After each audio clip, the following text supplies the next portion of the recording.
Hello, this is Gifty, etc., and I'm here to show you a tour of my Franklin Covey 365 Flourish planner. It's a compact size planner with a fake cover, but it's very pretty and very smooth and holds up to wear and tear really well. The planner is about the same size as a personal size Filofax, but a little bit thicker and a little bit wider. You can kind of see the thickness here along with this great clicky strap. The strap really holds things together quite well, so I really like that. So let me tell you a little bit about what's inside of my planner. And we can see as I open up the very first page that I keep a Frixion pin here and here. I don't keep one in the strap because let me show you, the strap has a little place for a pin, but I think I'm just going to cut that out or tape it down because it really doesn't hold a pin very well. However, they fit just fine right here in these little grooves. The Frixion pins are erasable. This one's a 0.5 in blue. I also use greens or purples to write in my planner. And then I highlight in reds, oranges, or pinks, so I have those over here. The front pocket has these nice little credit card slots, and I simply use them for holding usually my doctor's cards, and I do keep those when the doctors say you have an appointment coming up, because I've showed up before and they said I didn't have an appointment. So having those cards will prove that for me. I also keep a few little printouts of coupons until I can put them in my coupon binder. Behind there I have things that I need to hold on to, for example an invitation to a Halloween party that I'll be going to soon. I try not to keep too much paper in here. Whatever I put in here is something that needs to stay with me. If it doesn't, if it can stay at home, then it does. And if I can just write the information in the planner, I do. I would call this first blank page my dashboard.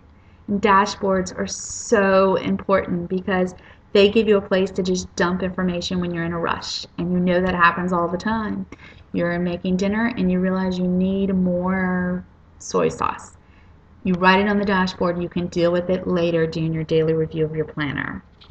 Behind the dashboard, I have just a piece of plastic that's going to keep my planner together nicely.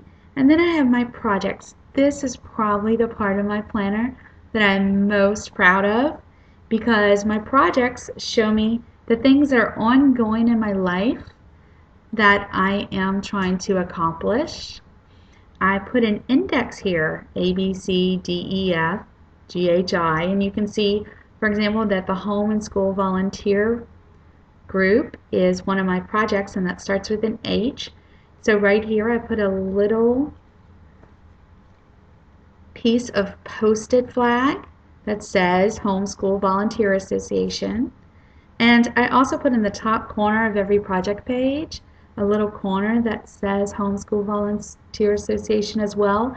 That title of the project is going to keep everything neat and together, and it doesn't take a lot of effort to put a little box around whatever you're going to title your project. So it's so easy to find. Some other examples of projects are the book that I'm writing, my blog, special service weekends. I'm Room Mom, and so I have to plan all the Room Mom events for this year, my sales on eBay. All of those things are ongoing projects, and they're things that I need to deal with on an ongoing basis. And how I write out these project sheets is very random. For example, right here I have just kind of a brainstorm of things that I'm going to write for the National November Writing Month. Here's just a brainstorm of notes for an event that I'm doing next year. So how I actually write this stuff out varies a lot, but how it goes into my planner as a project page, I review these projects every single day so that I stay on top of them. It's a really, really important part of my planner, and I hope that you might think of using something like this. It's going to make your planner far more useful than just having task lists. I do have one master task list, and it's very short. You're going to be surprised at how short it is. And the reason it's so short is because I mostly do tasks, or I schedule them for a week or a month or a day when they're most appropriate. You will notice that I have little codes here, like a C, that means do it at my computer. H means do whatever it is at home. P means do it on the phone. E would mean event, And that little A with the circle around it means I'm waiting on someone else. So at my husband doing this, then I will do my next step. So I just kind of keep that running list, and I recopy it if I need to. I do scratch things out throughout my planner. If something is done, I scratch it out. I don't want to see it again. I just use one wavy line so that I can still use it for archival purposes. So let me show you the meat of the planner. The monthly pages, they have these great colorful little dividers from Franklin Covey, and they came with the planner. They're included in the price of the planner. The monthly and weekly pages are.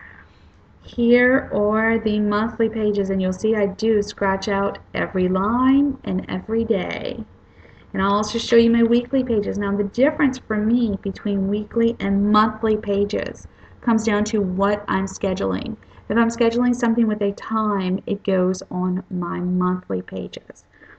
And you see my little today marker that helps me find this month's monthly pages.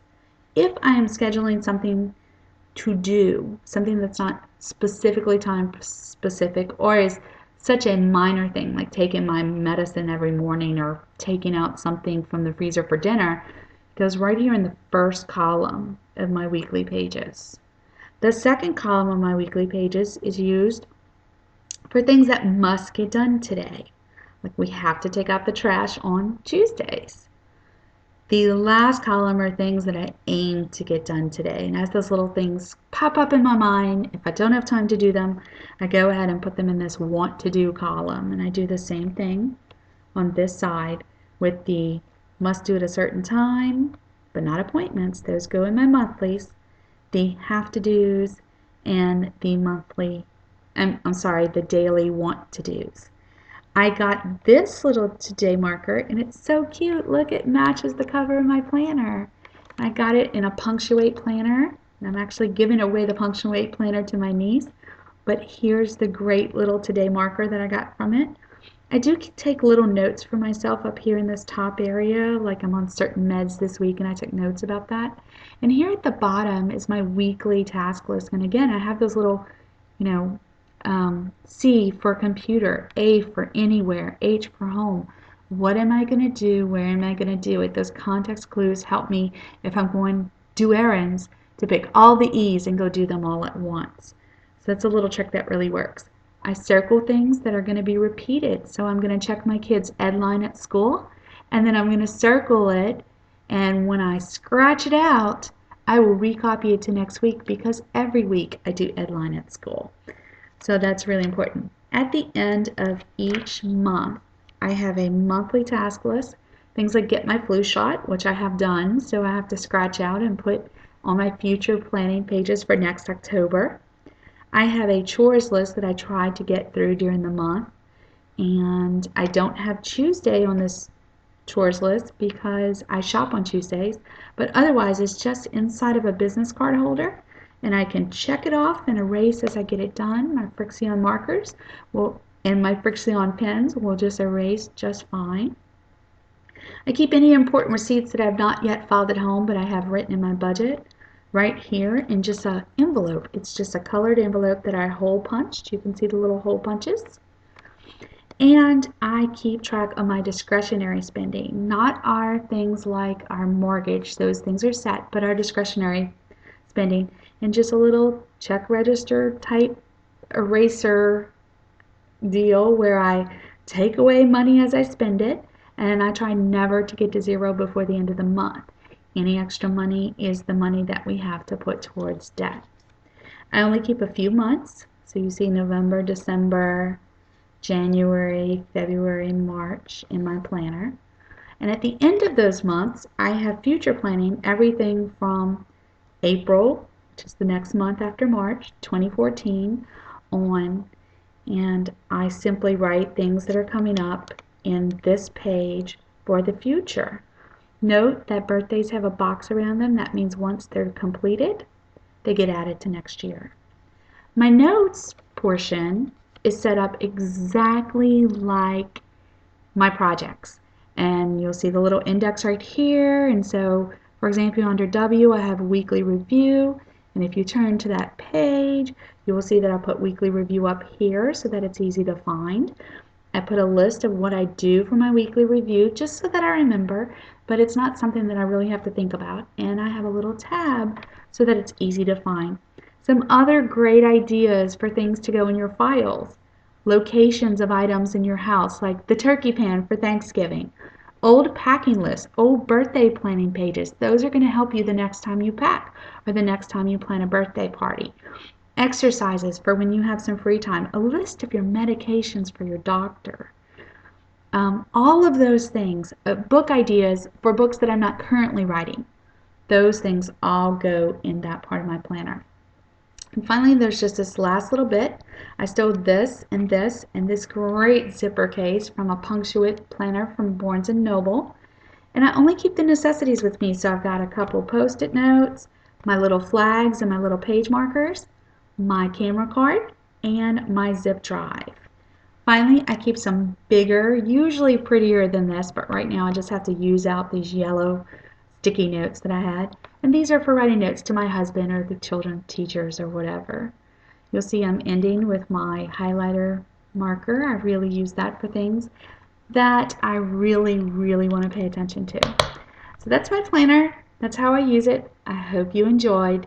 Please visit giftyetc.blogspot.com to see more great planner tips. Bye-bye.